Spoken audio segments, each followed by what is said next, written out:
What's up, guys? It's KB. Make sure you subscribe to the Underground Sports Philadelphia YouTube channel. Click the bell icon down below so you don't miss a single video from us. And thanks for tuning in to another video from Underground Sports Philadelphia. Now let's get into it. Philadelphia, baby, you're gonna love it. Best sports fans in the world. Actually the worst, but that's what makes them the best. What is going on, everybody? Welcome in to another Victory Monday edition of Underground Sports Philadelphia. It's episode number 489.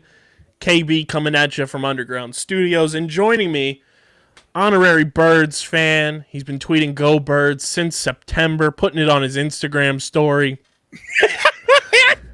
and his NFC squad helped the Birds out quite a bit today, taking down the Minnesota Vikings.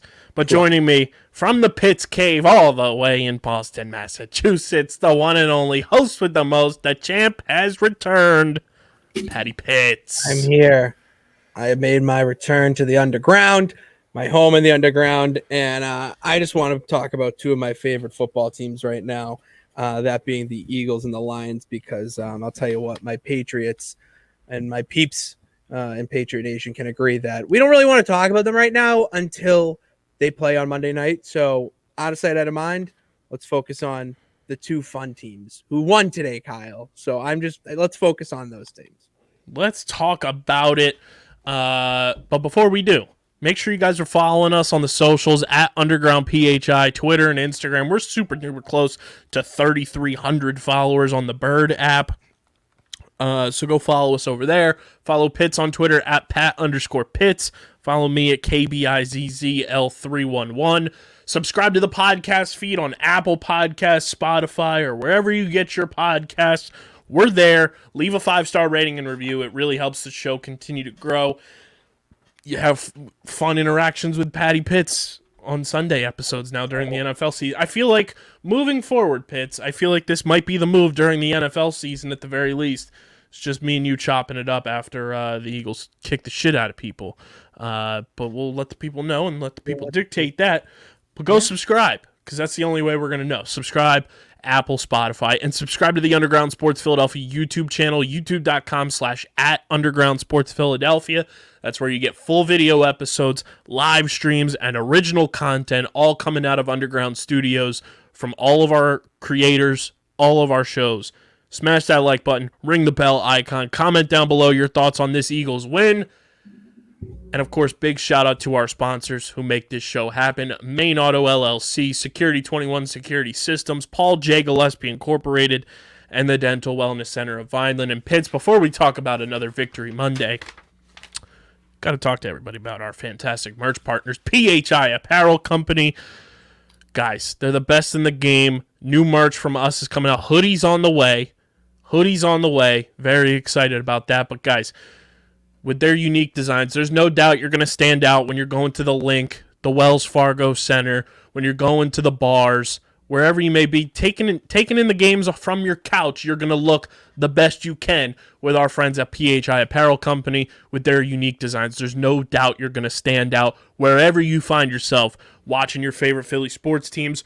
You guys can also get Underground Sports Philadelphia official merch. Like, this is our official merch moving forward. A lot of the shows, it's first edition merch as well. So go get that merch. It's the easiest and best way to support us and what we're doing and trying to make this our careers. So go get your merch, phiapparel.co, and use code Underground for 10% off any order when you shop at phiapparel.co. Pitts, when DJ was here last weekend, I got one of the shirts in. Kid you not. From all the merch we've had over the years, best quality merch we've ever had. Best quality merch we've ever had. Hands down, bar none. So go get your merch. phiapparel.co. Use code Underground for 10% off any order. Pitts, the Birds take it home. The Batmen invade New Jersey because the Giants do not play in New York, so they could not invade Gotham. They absolutely decimated the New York Football Giants, and whenever I say or hear the New York Giants now, all I can think of is the scene from Madagascar when King Julian says, "All hail the New York Giants!" Oh, Yeah, Well, I know that's the New York Giants went to hell today. They lose 48-22 to the Philadelphia Eagles, who are the first team in 2022 to clinch a playoff spot. The Birds are postseason bound.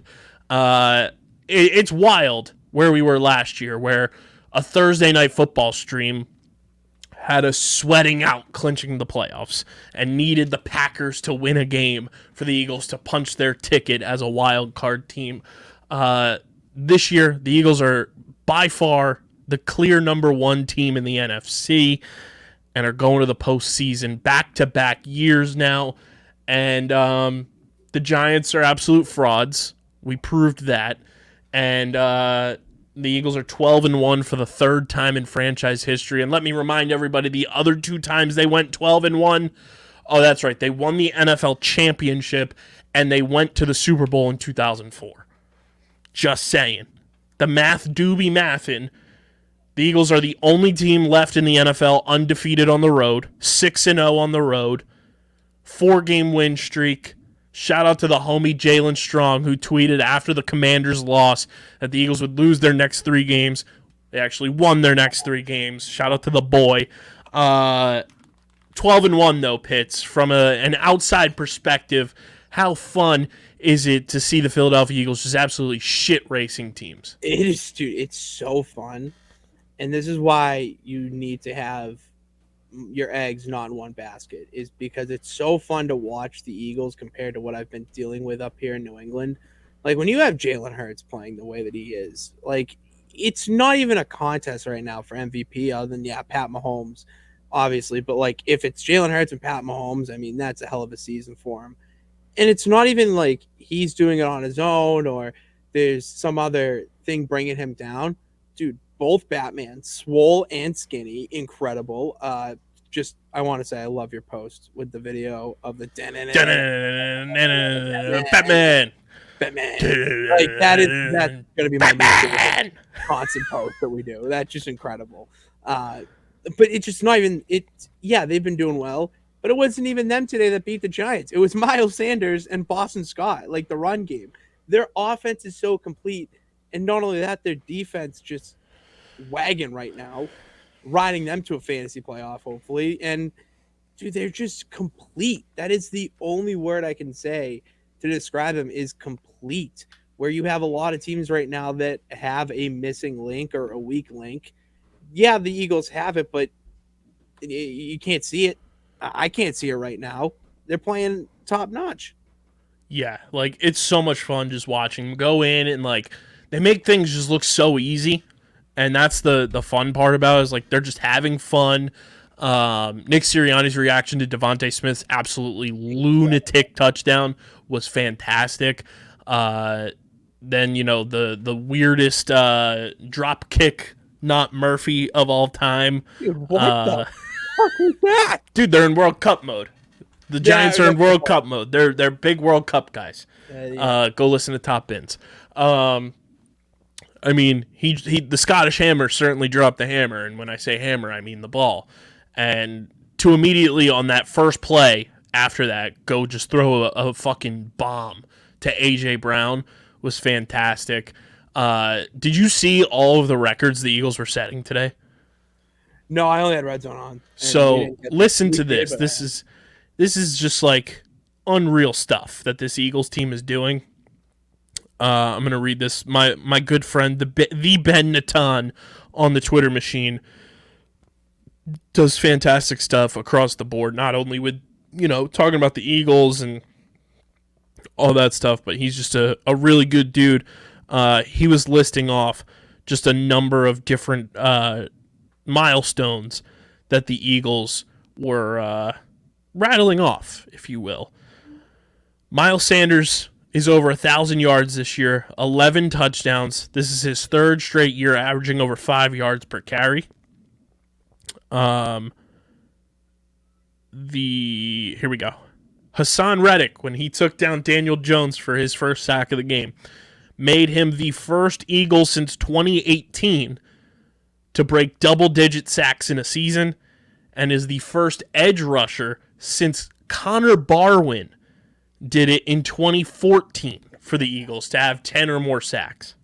That's an incredible stat. That's an incredible Miles right now.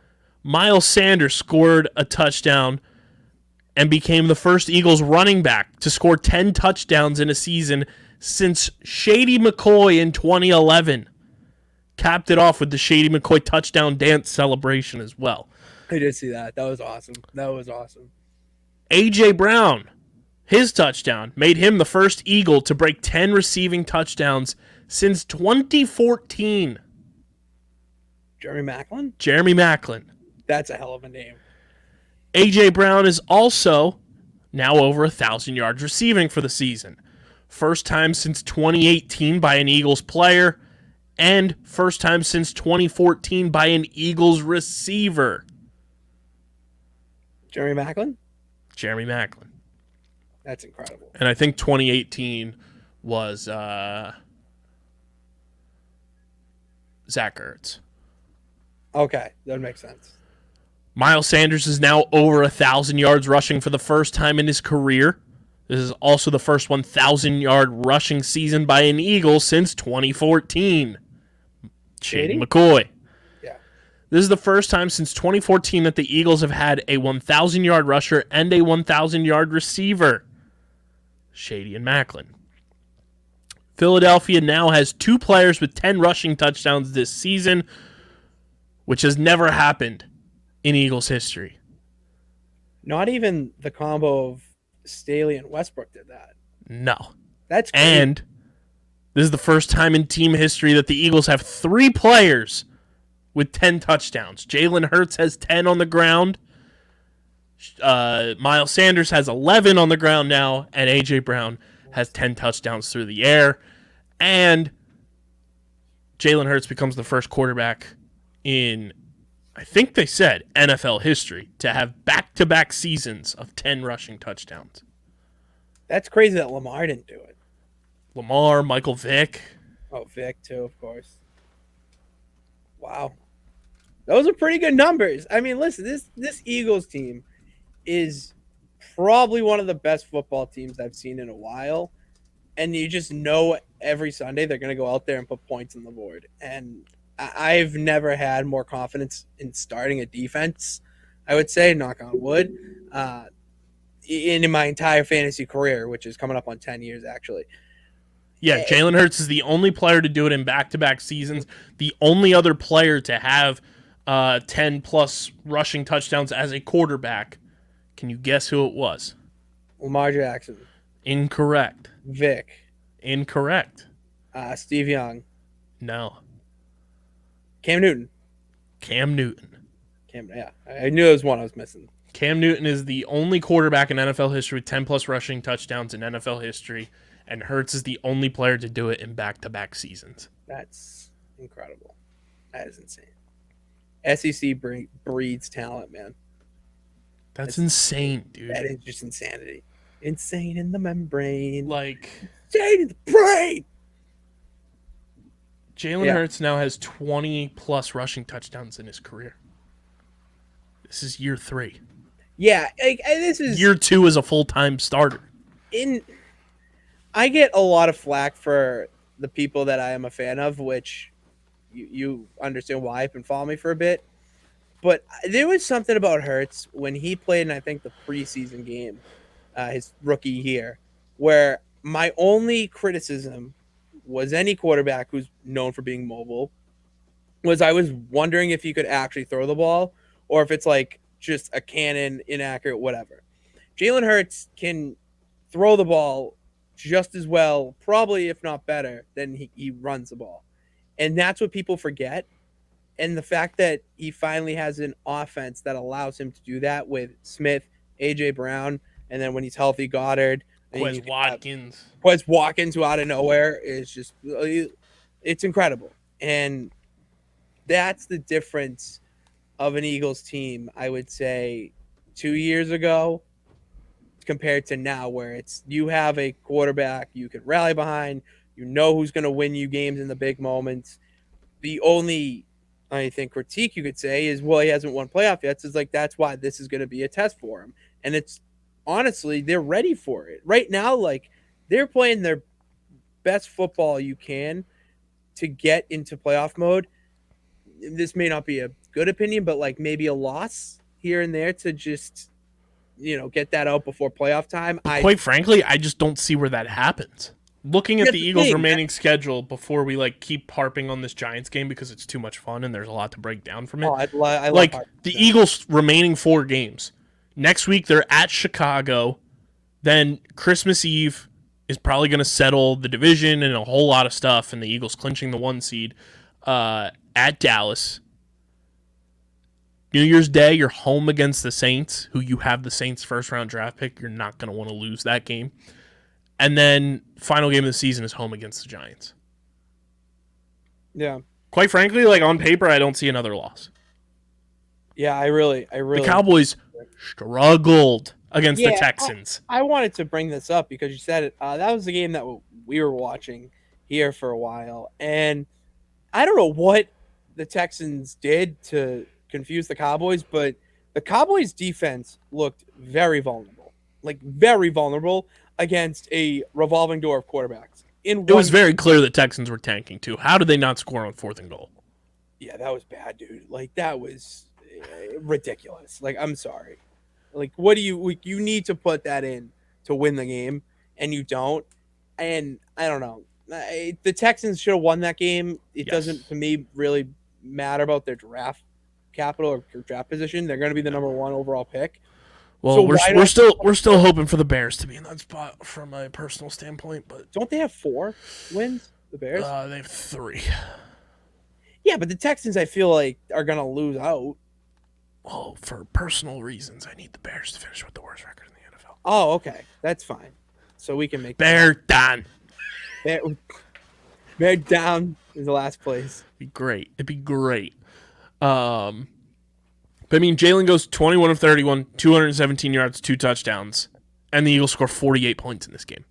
Miles Sanders, 144 yards on 17 carries, 2 touchdowns.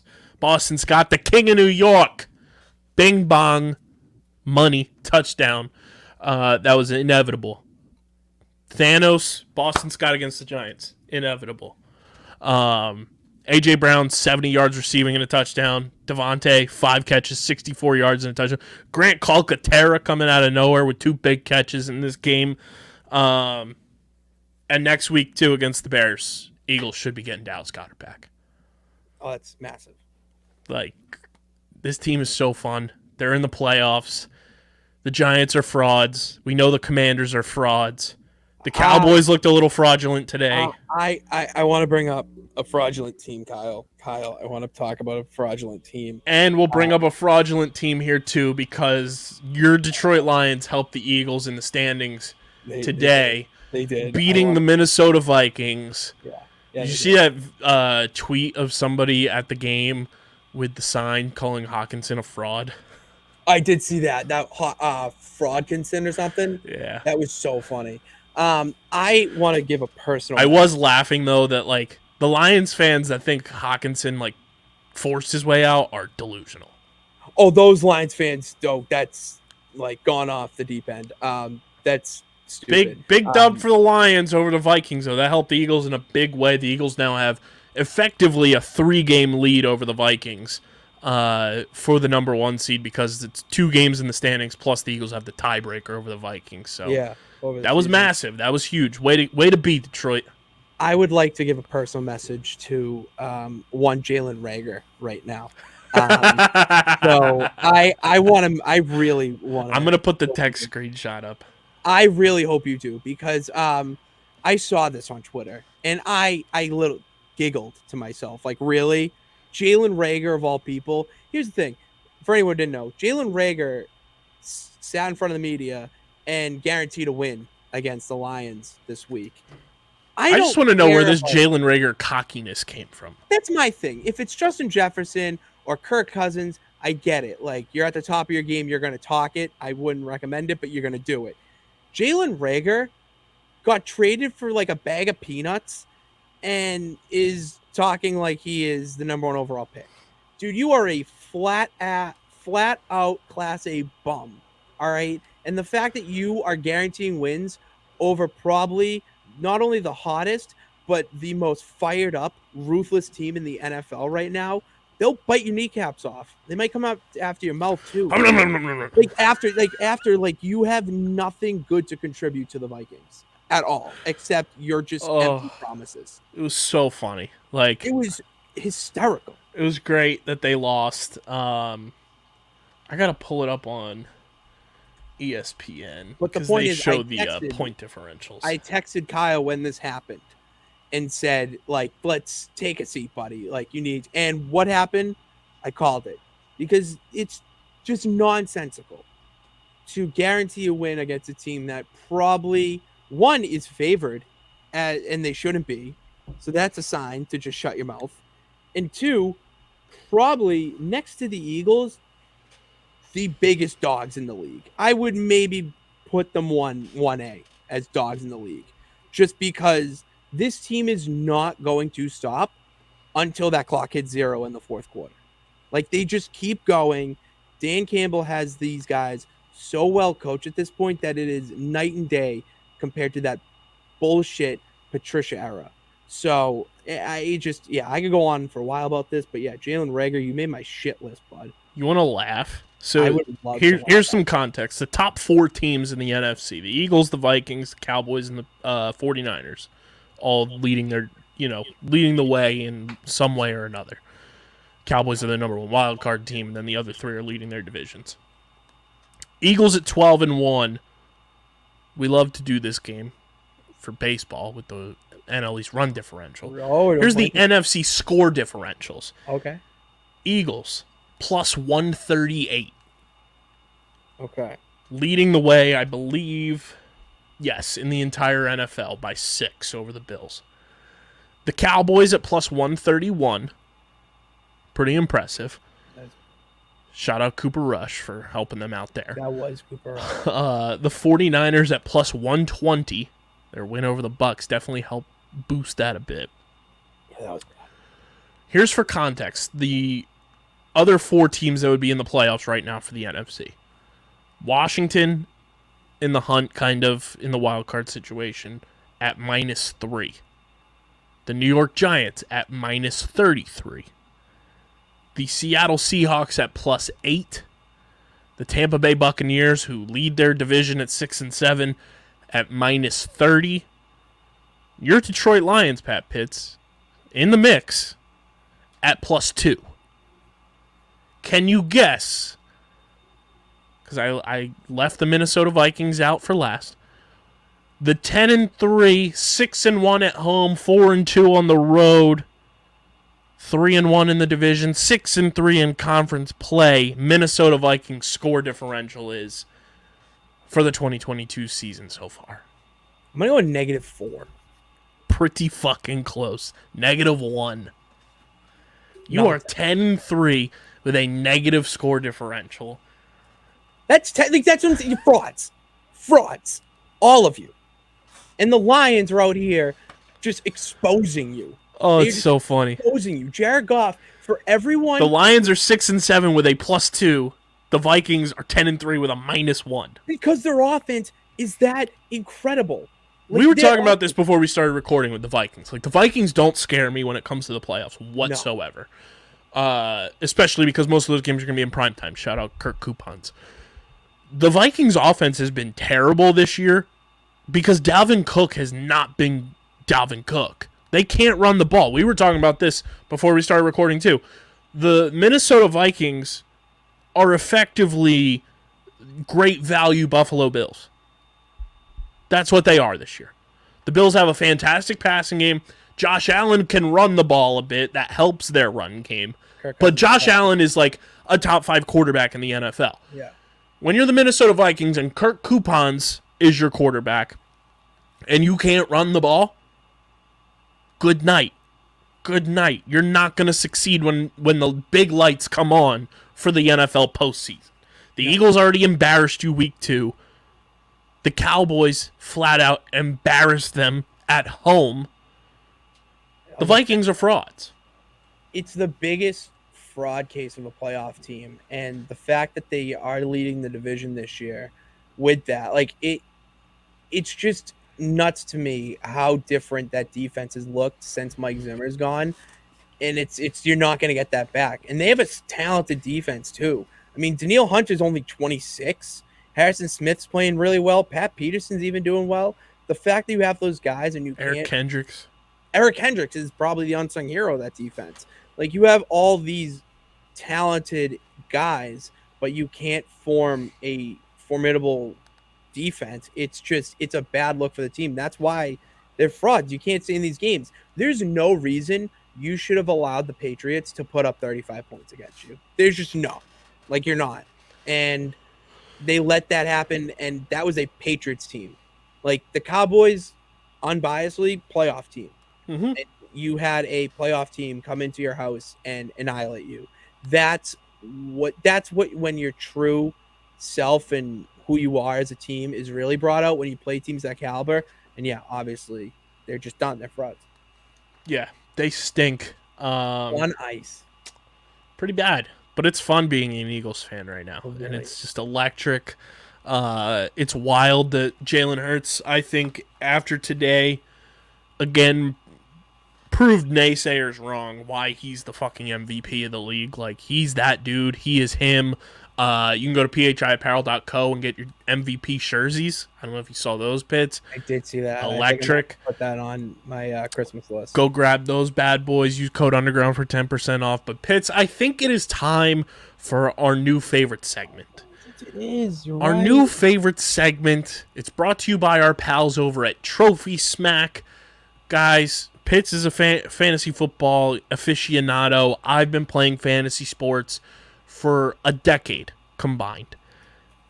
There's no better way to upgrade your fantasy smack talk than with the homies over at Trophy Smack. They've got belts, they've got trophies, they've got rings, they've got metal wall art. They've got it everywhere across the board. Go upgrade your fantasy smack talk. Get rid of those garbage trophies that you have for your leagues. Go get these new and improved ones. Go get loser trophies for your leagues. Make sure your league is the creme de la creme. TrophySmack.com/underground. TrophySmack.com/underground. TrophySmack.com/underground. Go upgrade your fantasy smack talk today. Patty Pitts, it is time for, what week are we heading into? We are in week 4. We're in week 14 now as Carrie Underwood sings us the nice tune. So we are going to be heading into what will be your week 15 Patty Pitts power rankings. Right brought to you by Trophy Smack. In my hand.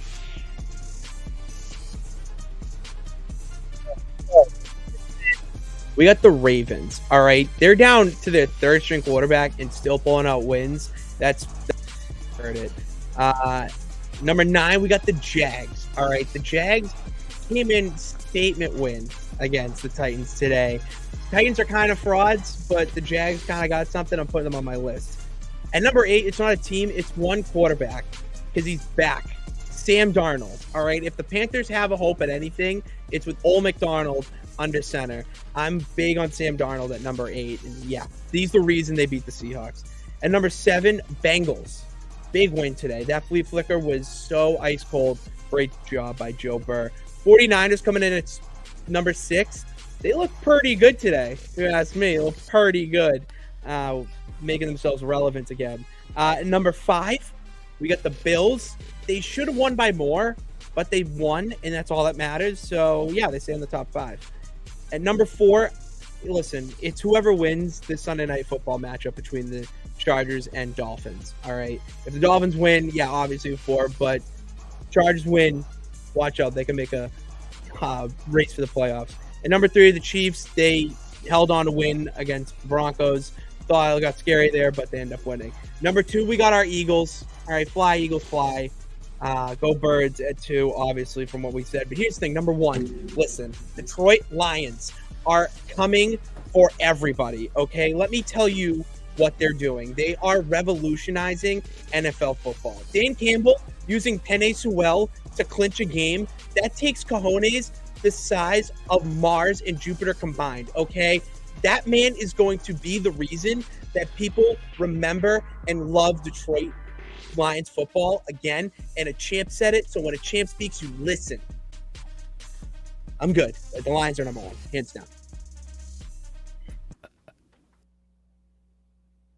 Oh man, Yeah, that was incredible. that's what I'm here for. We're fixing the layout there. But those are Pat Pitts' power rankings going into Week 15. Rattle them off again, just real quick, Yeah, in order from 1 to 10 for the people. Yeah, for the peeps here, I got 10 Ravens, 9 Jags, 8 Sam Darnold, 7 Bengals, 6 49ers, 5 Bills, 4 whoever wins Sunday Night Football, Chiefs at 3, 2 are the Eagles, and then my goddamn Lions are number 1, baby. Which means the Eagles are technically number 1, but Yeah, in your you got to know Pat Pitts' brain to understand the power rankings. Brought to you by Trophy Smack. There it is. The Patty Pitts power rankings will be in full swing from the starting next year, but we're giving it a nice little test drive. Yeah, every episode, every TV series has a pilot episode. We just have a pilot session. Exactly. It's a nice little test run here. But the Birds are buzzing. We got the Bears next week in Chicago. I'm feeling great. Also, checking in on our preseason predictions, myself and Matt here from this Eagles season. We did our preseason predictions. I want to pull those up here because I believe more of those hit this week. So here we go. The Philadelphia Eagles. Moving on here. Jalen Hurts passing touchdowns. We had it 22.5 was the number we got. I believe Jalen is at a whopping... We know he's at 10 rushing touchdowns. We do know that. But Jalen Hurts passing touchdowns so far. I don't know if this is updated, but he's at least 20, so he's very close to breaking the over-under with 4 games to go there. 675.5 rushing yards was the over-under. He's currently at 609 plus whatever happened today because it's not updated yet. So yeah, he's half a touchdown away from breaking his over-under touchdown total. Myself and Matt stupidly said under 7.5 rushing touchdowns, but he's eclipsed that again. Not mad about it. A.J. Brown, over 1,500 receiving yards. Book it in the bank. His touchdown over hit weeks ago. Absolutely stupid that it was 6.5. AJ's total receptions at 69.5. I don't know what he's at right now, but not including today, he's at 61, and he had 4 more. He's going to break that. Matt and I both said under, but I'm very happy that that's going to go over. Devontae Smith, 825.5 receiving yards. He's currently at 711 plus today with another 64. I think he's going to break that over the next 4 games. Total receptions at 59.5. Devontae is he's already broken. Now he broke that last week. He's got 61 receptions on the year. And then we'll have Dallas Goedert stuff when he comes back. His total receiving yards at 700.5, and then his touchdowns at 4.5. I think he'll potentially break both of those as well. And then our predictions for wins, we had the Eagles at 12 wins. I think that was me. Yeah, I had the Eagles at 12 wins. Matt had the Eagles at 11, so we're flying high. Go Birds, as they say in the old country. That's our Birds. We were very wrong on the Rams. Very wrong on the Rams. Everyone was. Don't beat yourself up over that. Everybody was wrong about the Rams. Which I'm very glad to be wrong about. Pitch, shall we shift to the baseball diamond, where the hot stove has been hot. It's been so hot. It's been so hot. It's been so hot. So hot. That stove is so hot right now. That stove's so hot right now. The New York Mets, who we love to troll and make fun of on this show, all the time, go out and sign Kodai Senga, one of the Japanese was he the superstar pitchers. Yeah. That's who took him from the Sox? Yeah, the fucking Mets. Super kick the Mets right now. Fuck them. I want to super kick the Mets. I think I need to play the video. This is from one of those side talk videos. That Oh, I I'm have so here. upset about it. It was the Mets of all people. Yeah. We have the Japanese Bryce Harper, and then I wanted to get like the Japanese Cy Young. Like, let's do it.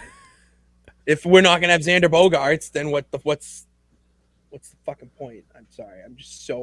I'm so pissed at how badly the Red Sox have fumbled the bag with free agency winter meetings right now. It's ridiculous. Yeah, our winter meetings hot stove segment brought to you by our friends over at Kenwood Beer, Philadelphia's #1 beer. Pitts, I don't know if you saw, Kenny's now available at the Wells Fargo Center. I did. Big Kenny's available at the Farg. Go get them when you go to the Sixers games, the Flyers, the Wingies, all that good stuff. AEW when it comes to Wells Fargo. Yep, I mean, you get Big Kenny's. Go get them. You can also go get the newly refreshed 15-pack Kenny's at your local liquor store, and you can use the all-new and improved Kenny tracker at kenwoodbeer.com to see who's got Kenwood beer on tap in the Philadelphia area. You got to be 21 or older to do so. And, of course, please drink responsibly. They also dropped new beanies with the embossed Kenwood logo that's on the hats that myself and DJ got. nice. So go get the beanies as well. But, yeah, it's fuck the Mets. Like, fuck them. I just, dude, that is so. If today, it's just annoying because like he signs with the Mets of all people. Like, I don't know. If it was any other team, like if it was the Phillies or even San Diego at this point, but like, all right, well, I get it. But like, you really want to go to the Mets with everything they're losing right now? I know their owner's a billionaire, but still, money doesn't buy happiness. Yeah, it's just one of those things that I'm just like, why? Why does this keep happening? Not that I'm concerned because the Mets do not scare me, like, at all. Because, as we all know, the Mets do this every year. They go out and sign these big free agents. They go out and get these guys. And then it all falls apart in September. In typical Mets fashion. And this is what I have to say about the Mets.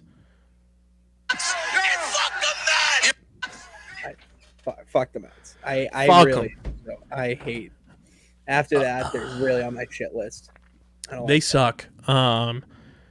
Everyone's going to be concerned about them, and when they look fine in April and May and look like they're cruising, just remember what's happened over the last decade, over the last 2 decades with the New York Mets.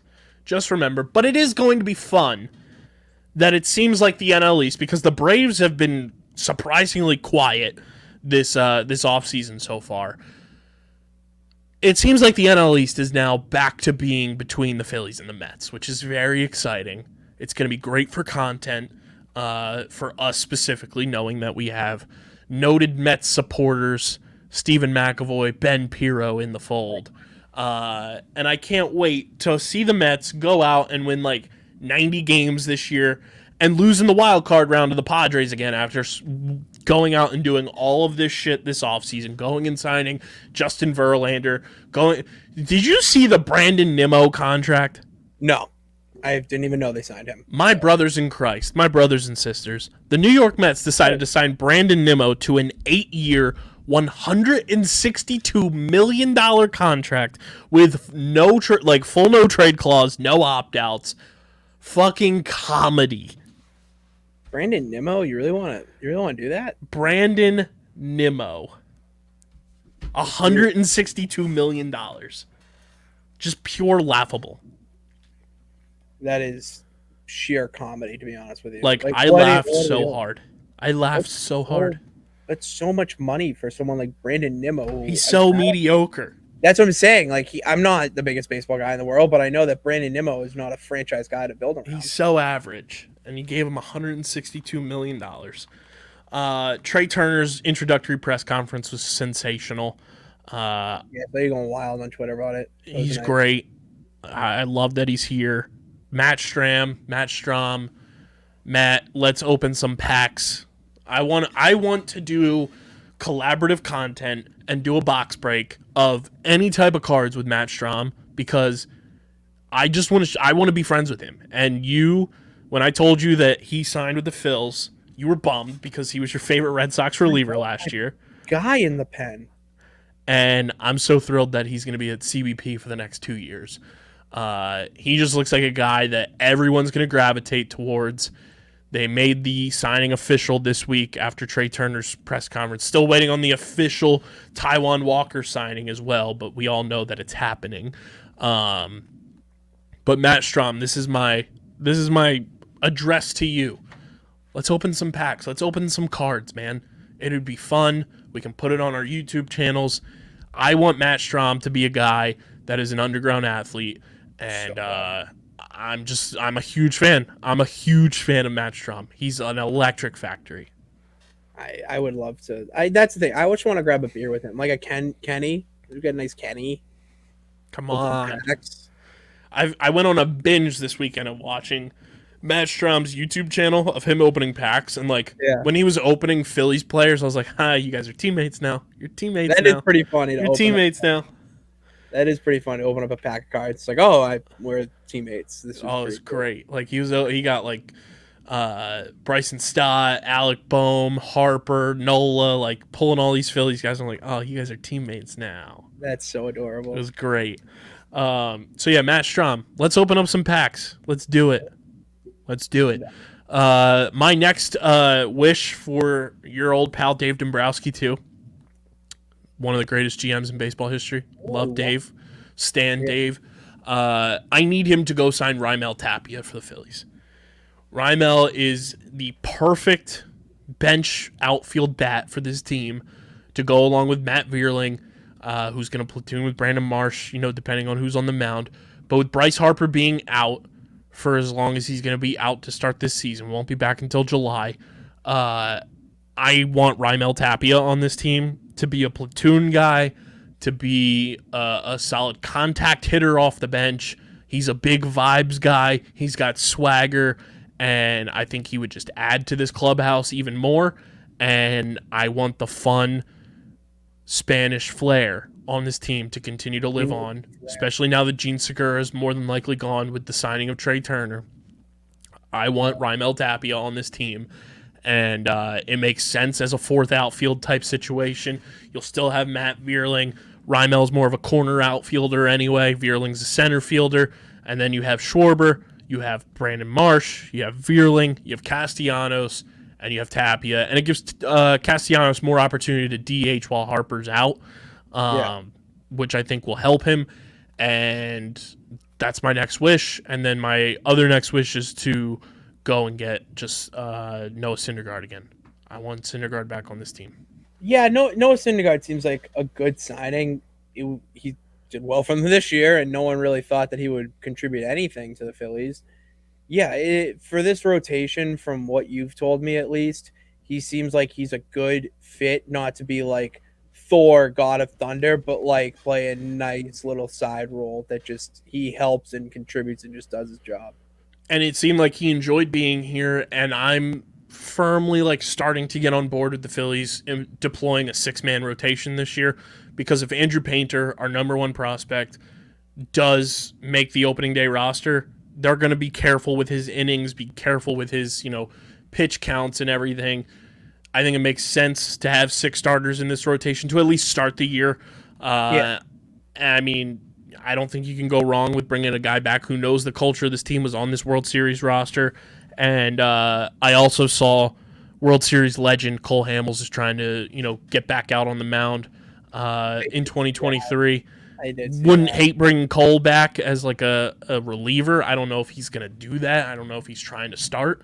What if Cole Hamels came back and became more of a Rich Hill type role, where he comes in, he gives you a couple good innings in the beginning of the season, unless of a crazy performance.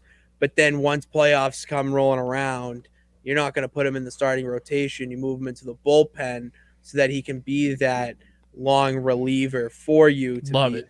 Yeah, that's a good role for Cole Hamels. And for Syndergaard, I think you were the one who brought this up to me, is that his game has evolved so much from him just being all heat to he picks spots and throws him a breaking ball here or there.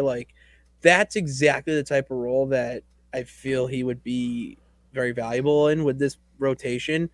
And why not bring him back? He's not a big stud anymore and looking for all this money. Bring him in as that vet guy. 100%. Like, makes so much sense, especially since you lost Kyle Gibson and Zach Eflin to free agency. Like, got to fill those. You got Taijuan Walker, great. Still need another starter in this rotation, whether it's via trade, free agency. Go get somebody. I would love for it to be Noah Syndergaard. I think it makes too much sense not to happen, but we'll see. Especially since Syndergaard hasn't signed anywhere yet. Like, he's still a free agent. I think Still early, get too. him on a 1-year deal. But Raimel Tapia, Noah Syndergaard, bring them to me, and then just keep adding to this bullpen as well. Like, Strom is a great addition. You have Alvarado, Sir Anthony Dominguez coming back as your 1-2 punch there, but you still need to fill this bullpen with quality arms. So go keep adding bullpen help for this team. And, man, I can't wait for pitchers and catchers. Yeah, I was about to ask, when do pitchers and catch report? Less than 100 days. That's nice. And then it's World Baseball Classic year, too. It is. I'm excited for that. I love the WBC. I'm going to be very interested in that. It's probably one of the first years that I have been able to have the time to sit and actually watch it. Maybe not every game, but a good chunk of it. U.S. Who are the favorites in this? Like, U.S. is loaded. Like, if the U.S. is not somewhat favored, I'd be shocked. Like, the U.S. has Mike Trout on the team, Mookie Betts, Trey Turner, JT Realmuto, Kyle Schwarber. Like, they have probably their best roster ever since the WBC started. I'm going to pull up the rosters here. I mean, Dominican Republic is always a top dog. Yeah, Puerto Rico is always a top dog. I love room for the Cuba's always a top dog. Yeah. Let's see. The teams here. Otani's going to play for Japan. Japan's going to be a dog. Japan is going to be a wagon. I could absolutely see that roster being stacked. So looking here, Kyle Freeland is for Team USA, Brady Singer, Ryan Presley, Logan Webb, Adam Wainwright, Nestor Cortez is pitching for Team USA from the Yankees. Saw that. As much as I hate the Yankees, I fucking think he's so entertaining. He's on cool. The mound. I with his Nestor. leg shit that he does. He reminds me a lot of Louis Tiant. Yeah. Devin Williams is pitching for Team USA out of the bullpen. Let's see. Julio Urias and Randy Arozarena are going to play for Team Mexico. Oh, okay. Arona Reza is really good. Yeah. Kike, Jose Barrios, and Jose Miranda are playing for Team Puerto Rico. It's managed by Yadier Molina. That'll be cool. I'm a big Yachty guy. Mark DeRosa is managing Team USA.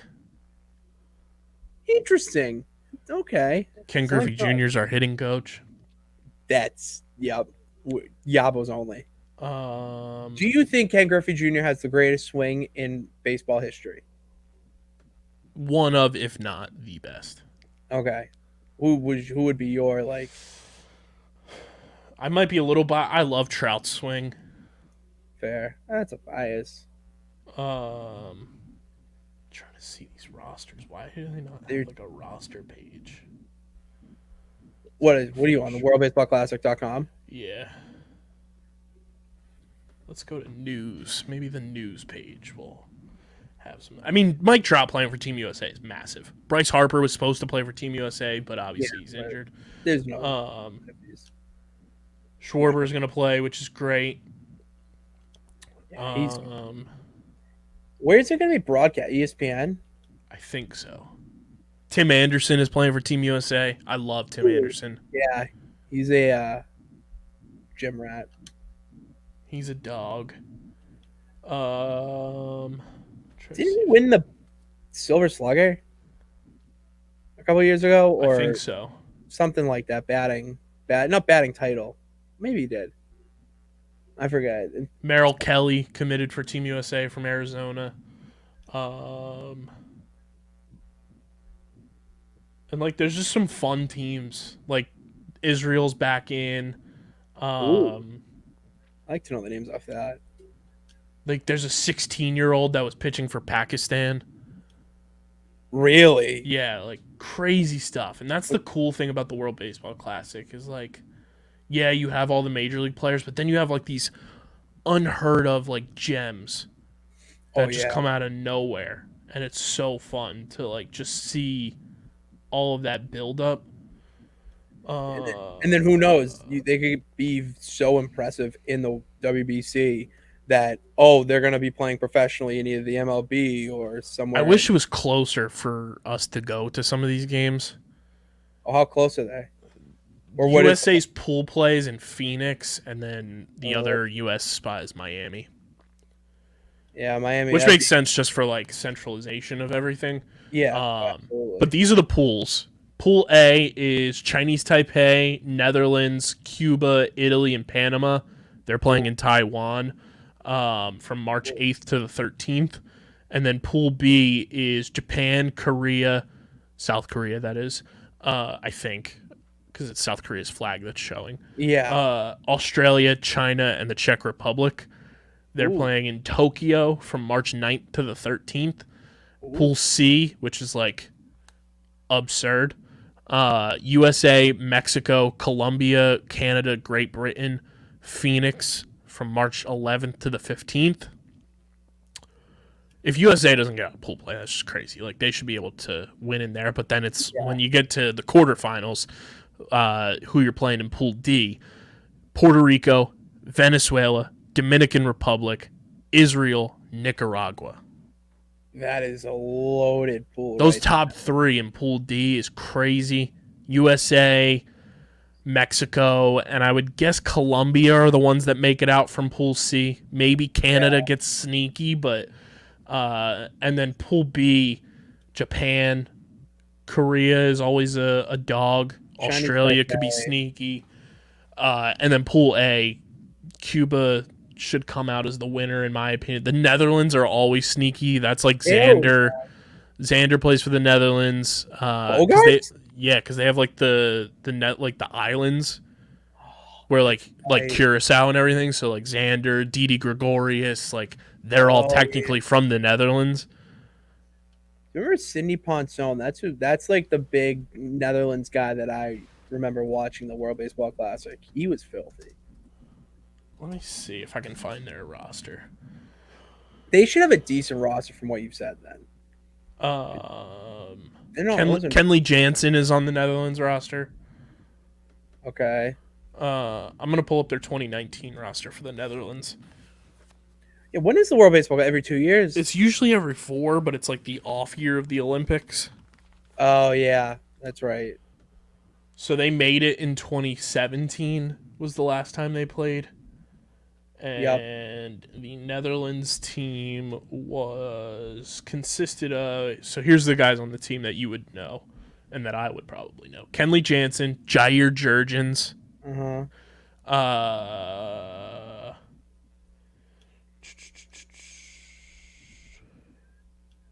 Rick Vandenherk. I remember him because I'm a sicko. That's a hell of a name. Xander, Didi Gregorius, Jurickson Profar, Jonathan Scope's brother, Andrelton Simmons. Okay. So those are like the kind of big. They have a lot of big name infielders on the Netherlands squad. Okay. Yeah. Interesting. Who was on? I remember they did it when I was in elementary school, and I tried to stay up for it, but I love the WBC. It's so much fun.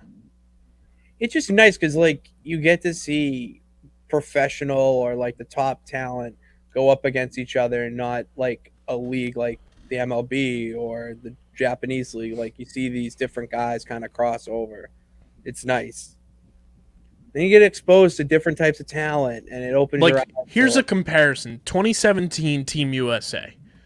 Listen to this roster after some of the guys we rattled off earlier: Chris Archer, Brett Cecil, Tyler Clipper, Danny Duffy, Sam Dyson, Michael Fulmer, Michael Givens, Luke Gregerson, Jay Happ, Nate Jones, Jake McGee, Andrew Miller, Pat Neshek, Tanner Roark, David Robertson, Drew Smiley, Marcus Stroman was like the ace of that team.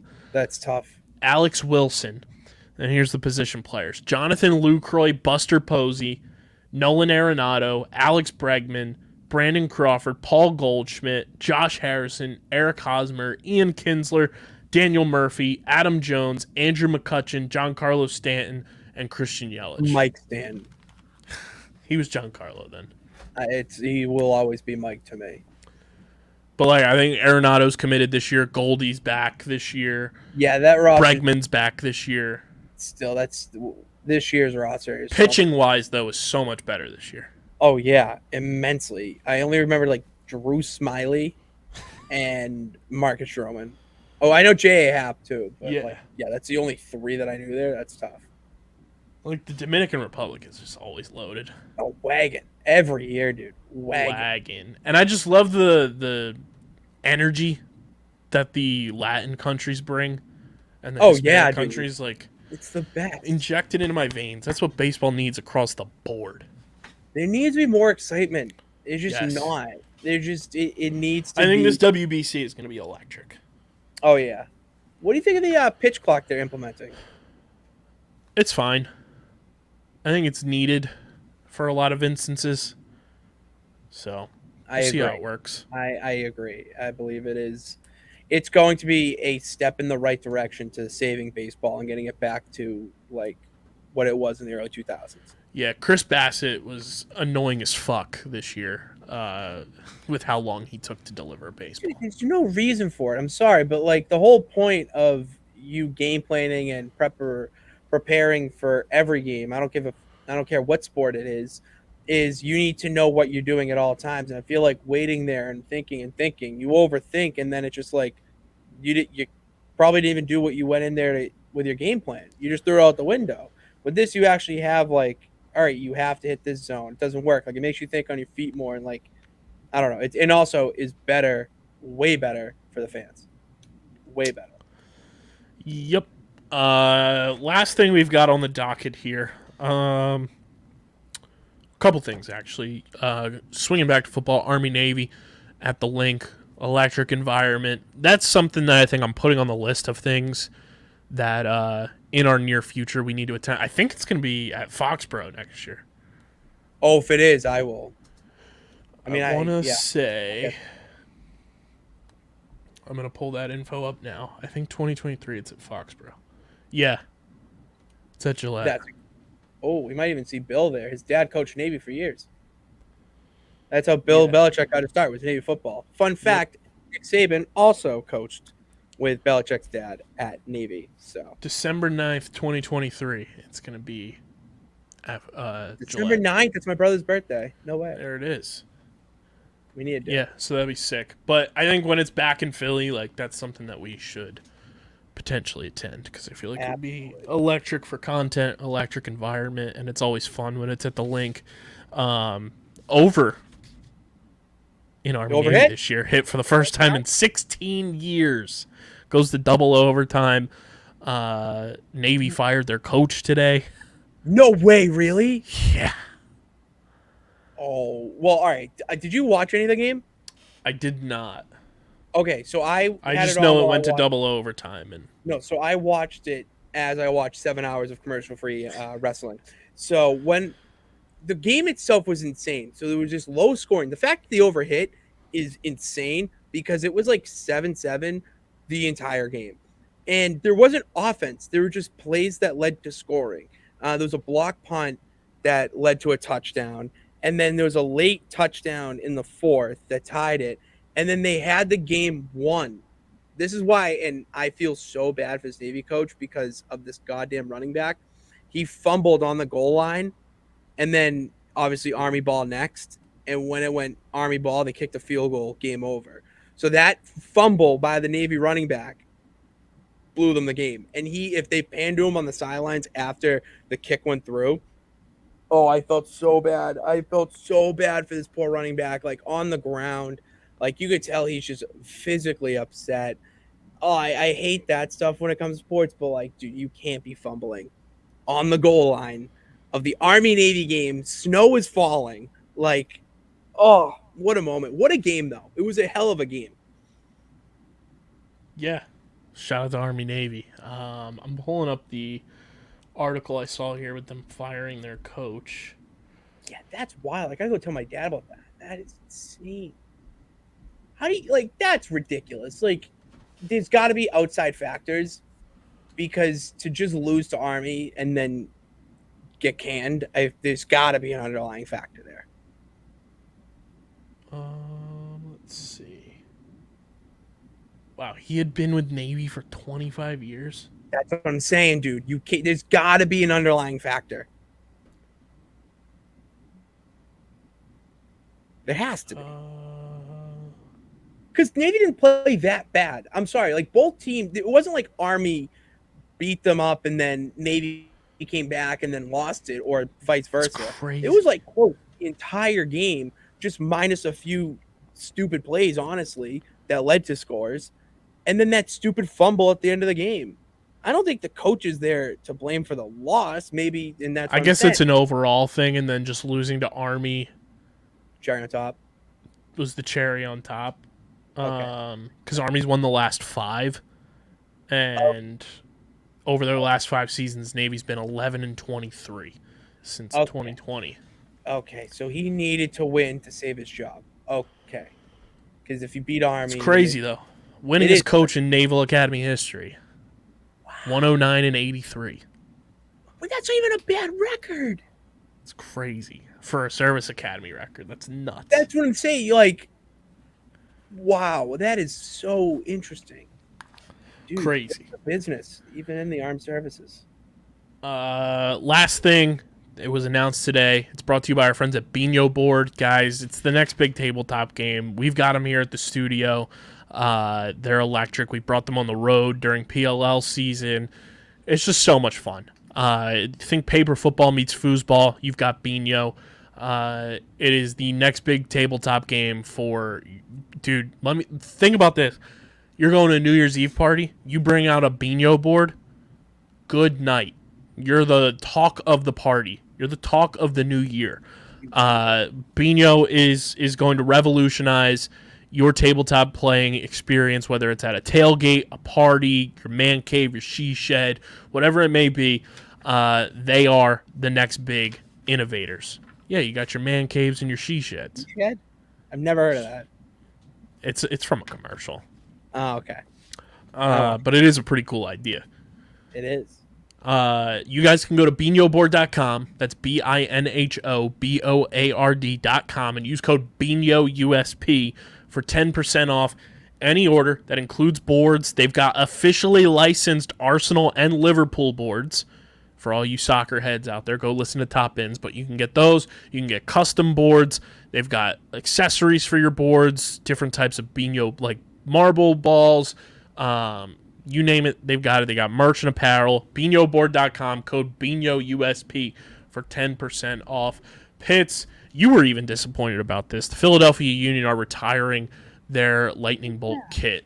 Yeah, it was kind of sad because it was a sick uni. I think it's one of the best uniforms in sports. They wore it for the championship for the MLS Cup this year. I'm just sad. I have to get my hands on one. If anybody knows somebody that's selling one or has one that they want to pass off to the boy, I'm more than willing. Because that thing is sweet, and I need one in my life badly. They got the giveaway going. I know. Union, please pick me. I need it. I need it. I think it's one of the best boards. I think it's one of the best jerseys we've seen in all of sports. I think it's the best kit we've ever seen in the MLS. I might need to just make a trip this week to the Union Pro Shop if it's open and make my way in and snag me a jersey because that thing is too clean not to own. The colorway is beautiful. And I remember when we were talking about when they released those kits on this show. So for them to be going out of style so quickly is unfortunate, but that will always be my favorite Union jersey. It's a good one. It is a good one. So rest in peace to the Bolt Union kits. You were fantastic and looked great in the MLS Cup. I wish you guys would have been able to pull that one out and have a championship in that. But you win some, you lose some. But make sure you guys are following us at Underground PHI, Twitter and Instagram. Follow Pitts on Twitter at Pat_Pitts. Follow me at KBIZZL311. Subscribe to the podcast feed, Apple Podcasts, Spotify, wherever you get your podcasts. We are there. Just search Underground Sports Philadelphia. It'll pop up with all of our shows. And subscribe. It means the world. It helps us big time. Leave a 5-star review. And subscribe to the Underground Sports Philadelphia YouTube channel, youtube.com/@Underground Sports Philadelphia. You get full video episodes of every podcast coming out of Underground Studios, live streams, original content, great stuff. Like, I'm trying to plan a trip to Las Vegas once the XFL announces their schedule so we can continue filming the Jamil Demby documentary that we're putting out. So go subscribe to the YouTube channel. We're at 324 subscribers as of this taping of this podcast. Need to get to 1,000. I think we can hit 350 by the end of the year. I've had to temper expectations a bit, but prove me wrong. Prove me wrong. Subscribe. Smash that like button. Ring the bell icon. Comment down below your thoughts on this big Eagles win and everything else we talked about on this episode. Be a friend, tell a friend. Share the channel with your people.